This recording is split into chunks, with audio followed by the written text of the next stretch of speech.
Muy buenas tardes para todos, mi nombre es Orlando Ñáñez, estudiante de licenciatura en inglés de la Corporación Universitaria del Caribe, CECAR, y esta es una exposición sobre los conceptos generales de la lingüística. El contenido de esta exposición va a ser la historia y evolución de la lingüística, la diferencia entre la lingüística y la filología y la definición y relación entre los términos de la lengua, lenguaje y habla. Entonces les doy la invitación para que me acompañen en esta pequeña exploración.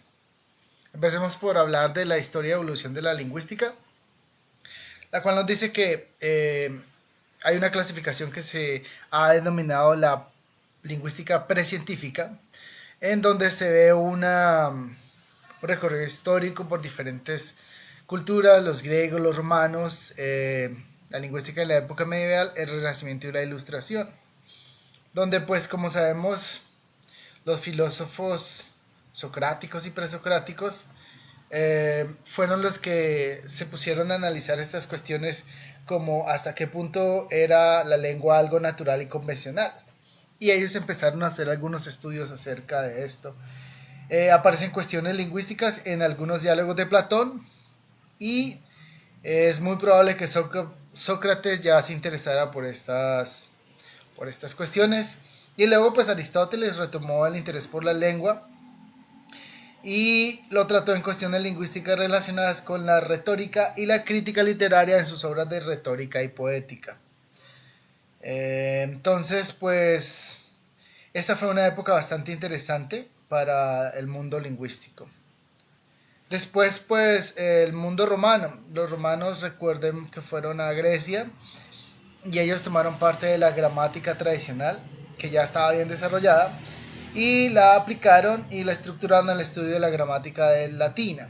Y encontraron pues que habían semejanzas entre la lengua, la tipología, léxicas. Y desde este punto de vista pues ellos empezaron a estudiar. Entre los varios gramáticos latinos pues se destacan Marco Terencio Varón, y desde los principios pues también desde la era cristiana apareció un gran número de gramáticas latinas y la más importante fue la de Oleonato y la de Prisciano. Entonces pues como para hablar así de algunos de los aspectos más importantes de esta época. Luego en la Edad Media los textos de Donato y Prisciano fueron esenciales para la enseñanza del latín, que era la lengua oficial del Imperio Romano y de Occidente, y que este se convirtió también en la lengua oficial de la Iglesia. Recordemos que pues obviamente era la lengua del catolicismo, y en esta se basaban todos los estudios religiosos y por ende lingüísticos. Entonces en esa época pues esta obra cobra vital importancia y resurge también la filosofía europea a manos de hombres como San Anselmo y Pedro Arbeleano. Básicamente pues en esta época los estudios gramaticales fueron de cierta forma controlados por los filósofos, y la teoría de la lengua en la que operaban los gramáticos era especulativo. Estaban tres niveles interrelacionados como la realidad extrema o formas en el mundo que existe, sus propiedades reales y las capacidades de la mente para aprender y comprender de estas. Entonces pues fue una época en la cual pues como lengua oficial de prácticamente más de medio mundo pues hubo bastantes interés. Ya en la época del Renacimiento, pues en 1492 aparece la primera gramática castellana de Antonio de Nebrija, en la que se recogen formalmente las reglas de la lengua castellana, y donde su autor alaba a la lengua comparándola con la lengua toscana, elogiada a su vez por Dante Alighieri. Durante el siglo XVI aparecen otras obras tanto españolas como francesas y también indígenas, como la lengua quechua y el náhuatl. Un hecho importante fue que en los siglos XVI y XVII es la composición de diversos artes de la lengua o gramáticas de las lenguas coloquiales de las lenguas americanas por parte de estudiosos principalmente españoles, portugueses e italianos.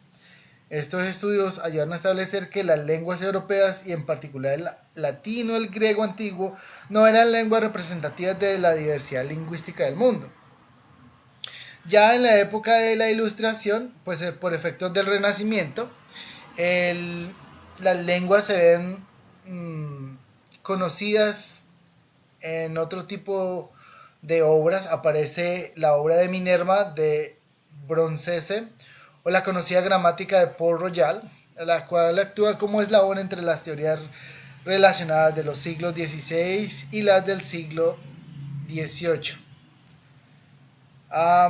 También pues obviamente en la Ilustración aparecen muchas obras en las cuales aparecen precursores, y que llega prácticamente hasta nuestros días con Chomsky y su gramática generativa. O sea que esto fue una base para lo que hoy conocemos como la gramática como tal. Ya en la segunda época le llaman los estudiosos la lingüística moderna y científica, y habla de varias como movimientos o teorías: la lingüística comparada, los inicios de la lingüística científica, el estructuralismo, la gramática generativa y el funcionalismo. Que todo esto no fueron sino que movimientos los cuales pues de una u otra manera contribuyeron a lo que hoy conocemos como la gramática. Uno de los estudios de la lingüística comparada fue básicamente el descubrimiento del sánscrito, que simuló el estudio de las lenguas europeas. Básicamente en 1786 William Jones asentó la idea del parentesco del sánscrito con el latín. Y posteriormente en 1816, en una obra titulada Sistema de la conjugación del sánscrito, Franz Bopp demostró que las relaciones y similaridades entre las lenguas emparentadas podrían sistematizarse y convertirse en una ciencia autónoma, básicamente. Luego, pues, para los inicios de la lingüística científica en el siglo XIX, aparece, si bien la lingüística histórica con un enfoque neogramático, y también aparecen otras corrientes como la dialectología, que también surge en el siglo XIX, y los conceptos de la ley de la fonética estricta que habían propuesto los neogramáticos. Luego, cuando hablamos del estructuralismo, simplemente pues pretenden sistematizar los hechos lingüísticos planteados adecuadamente en un marco donde se podía reflexionar sobre los hechos lingüísticos a la margen de las lenguas y se proponía ideas propiamente lingüísticas. Básicamente surgieron figuras como el suizo Ferdinand de Saussure, que señala la insuficiencia del comparatismo a tiempo, que acota claramente el objeto del estudio de la lingüística como ciencia. Y a su vez pues se hace saber del funcionamiento de los signos en la vida social en su curso de lingüística general, en una edición póstuma de sus lecciones universitarias realizadas por 2 de sus alumnos. Que esto fue como lo más importante de esta época. Y ya lo que se llama la gramática generativa, hablamos de Noam Chomsky, que crea esta corriente conocida como el generativismo, y fue bastante importante, que lo usamos hasta nuestros días. Y en esta pues el foco de atención pasa a ser la lengua como un sistema, a la lengua como un producto de la mente del hablante y la capacidad innata para aprender y usar la lengua. Según Chomsky, la capacidad de aprender de una lengua es genética, o sea que viene dentro de cada uno de nosotros. Y plantea algo así como lo que la gramática o las reglas gramaticales son de carácter universal y que todas las lenguas por igual tienen la misma capacidad. Y por último, el funcionalismo básicamente se basa tanto en la escuela chomskiana como saussuriana y plantea como motivo la descripción y explicación del mundo como un sistema autónomo aislado. Básicamente, pues de cierta forma, estas dos escuelas de finales del siglo XX se conocían como el funcionalismo y trataron de aspectos que procedían tanto de la antropología o de la sociología. Y pues el principal lingüista fue el holandés Simon C. Dick, autor del libro Functional Grammar. Es un libro básicamente que fue como hablar de la importancia de la pragmática y el cambio de la variación lingüística. Entonces, hay muchos otros enfoques que se tomaron, pero estos, digámoslo así, que fueron los más importantes en este instante. Ya para hablar del siguiente aspecto de cómo puede resumirse la evolución lingüística, algunos autores plantean que a pesar de los hechos históricos que se presentaron, entonces ahí es básicamente tres aspectos: la gramática, la filología y la gramática comparada. La gramática, pues básicamente fue un estudio de los griegos y los franceses, y donde esta se funda en la lógica y desprovista de toda visión científica y desinteresada de la lengua. Después aparece la filología y por último aparece la gramática comparada. La filología pues simplemente es un sistema en la cual se busca cuál es el origen de la lengua y de la cultura. Y la gramática comparada ya pues obviamente es un estudio más certero en ese sentido. Tratan de aclarar una lengua por medio de otra y explicar las formas de un medio por otro, lo que todavía no se había comprendido básicamente. Y básicamente estas tres evoluciones son los que nos han dado a lo que hoy conocemos como es la gramática.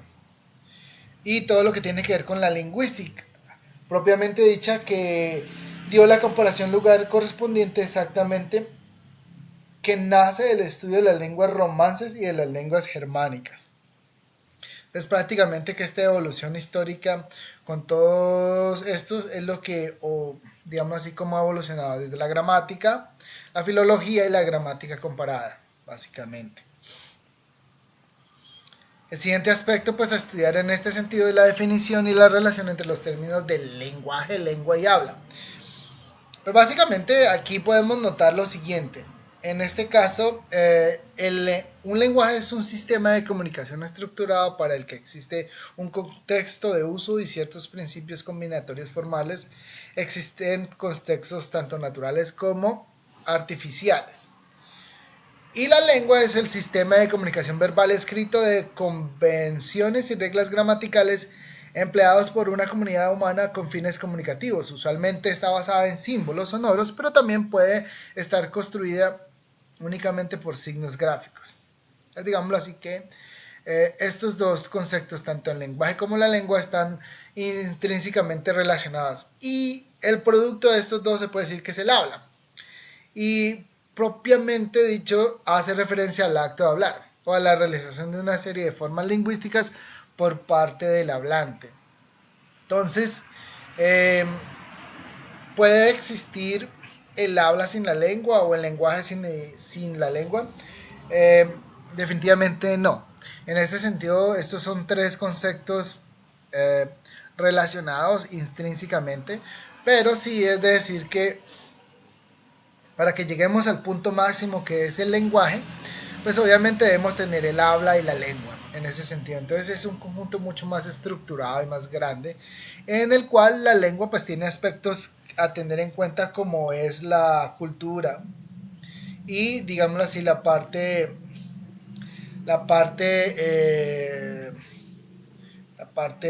cultural de los pueblos en ese sentido. Bueno, esto ha sido todo por ahora. Les agradezco su participación y nos vemos en una próxima ocasión. Muchas gracias.